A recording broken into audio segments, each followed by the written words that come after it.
Hi folks, this is Lee. Kie and Craig asked me to give them a hand with the hands of Jack Skellington.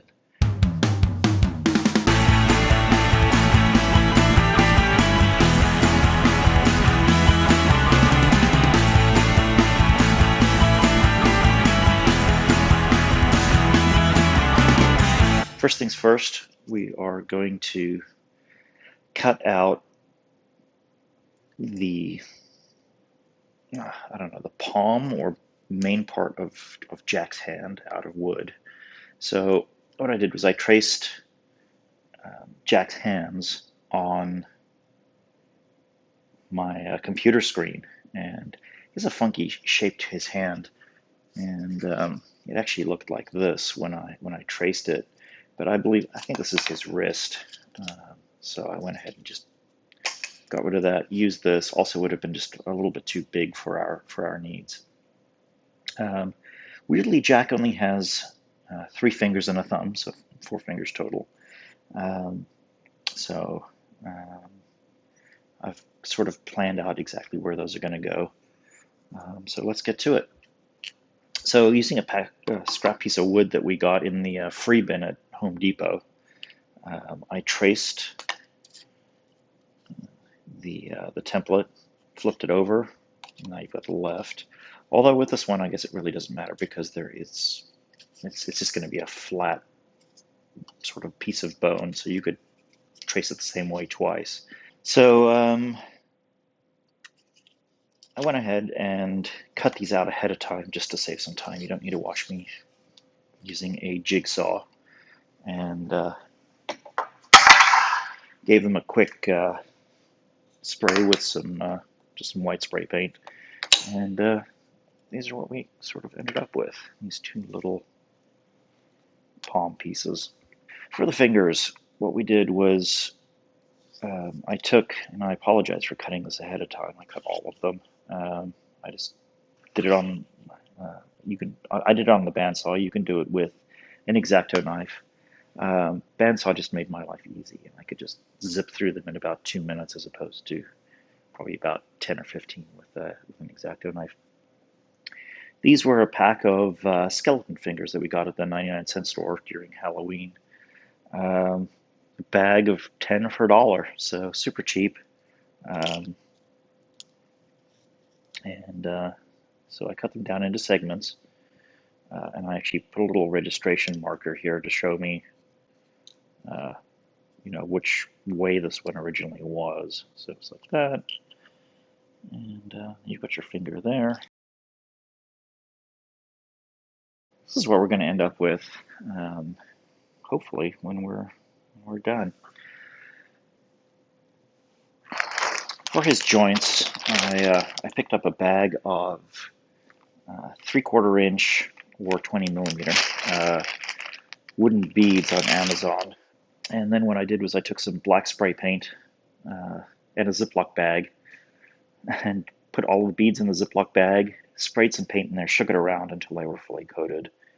Yes, I could have laid them out and sprayed them, but this was quicker and easier. I didn't have to sort of roll them over and do multiple passes. So, and then what we're going to do is we're going to put each one of these in here as a joint.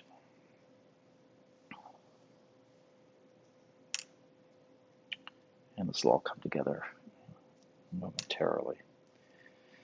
Okay, so let's start to talk about fingers. The fingers are going to be held together with armature wire. I'm using 1/8 inch armature wire. Now the great thing about armature wire is it's repositionable, and it doesn't fatigue the way normal wire would. You could use a coat hanger or whatever, piece of Romex, whatever you've got lying around. So I cut out about 8 inches or so. And then what we're going to do is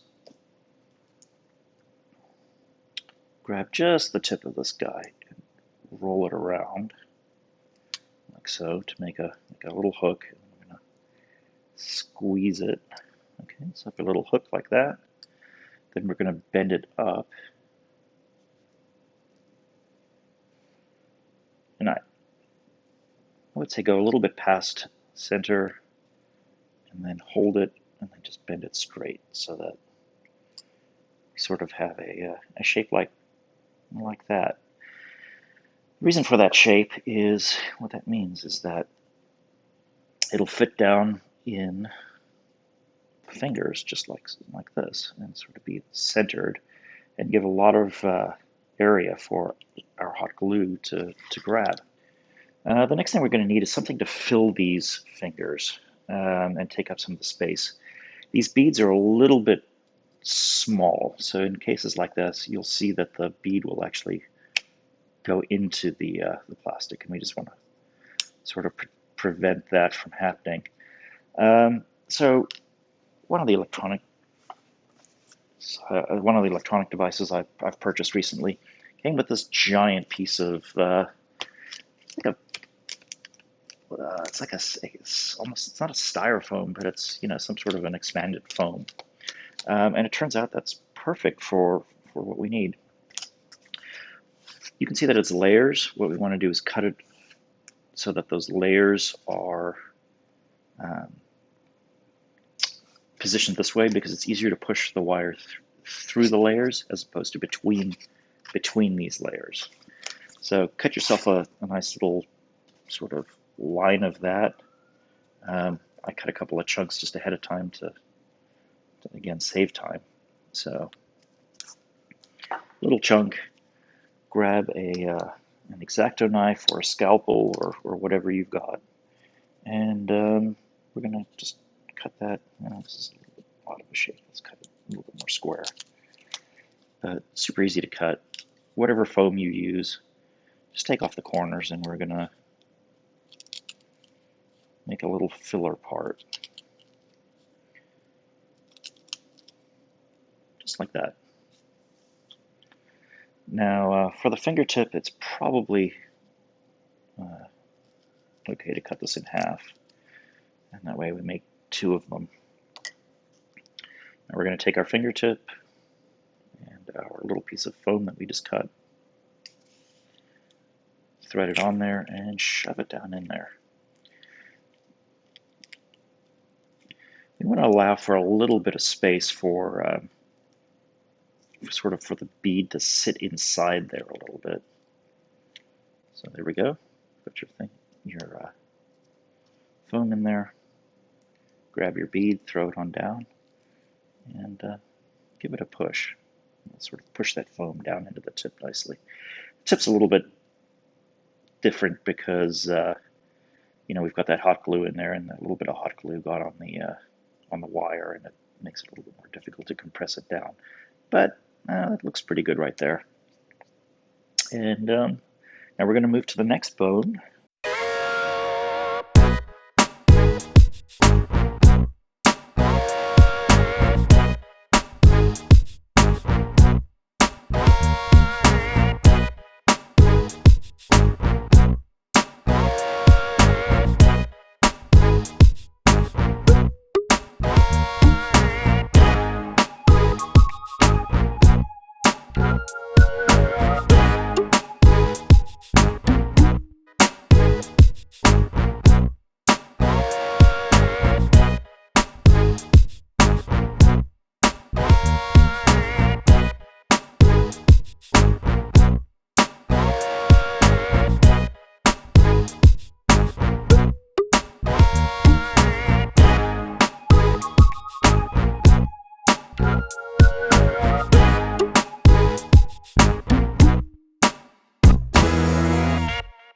Yeah, I think that looks great.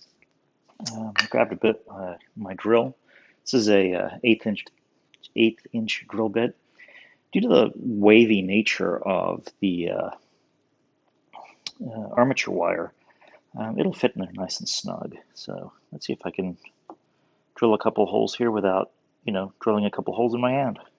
Okay, there's the first one drilled, and let's see what this looks like. Yeah, that's way too much slack, or not slack, but extra. So let's Let's take it about to there. That gives us a little bit of extra because when the fingers bend, it actually uses up a little bit of the extra. It uses a little bit more wire for that curve than it does when it is straight.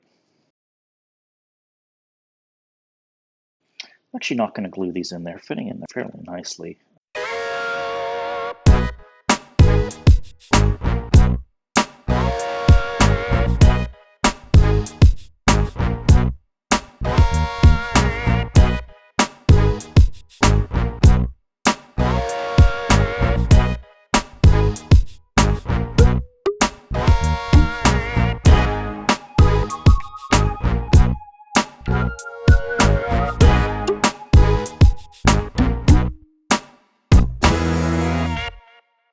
There we go. We have our two jack hands. Yay! All right. Thanks for watching. Now back to Kie and Craig.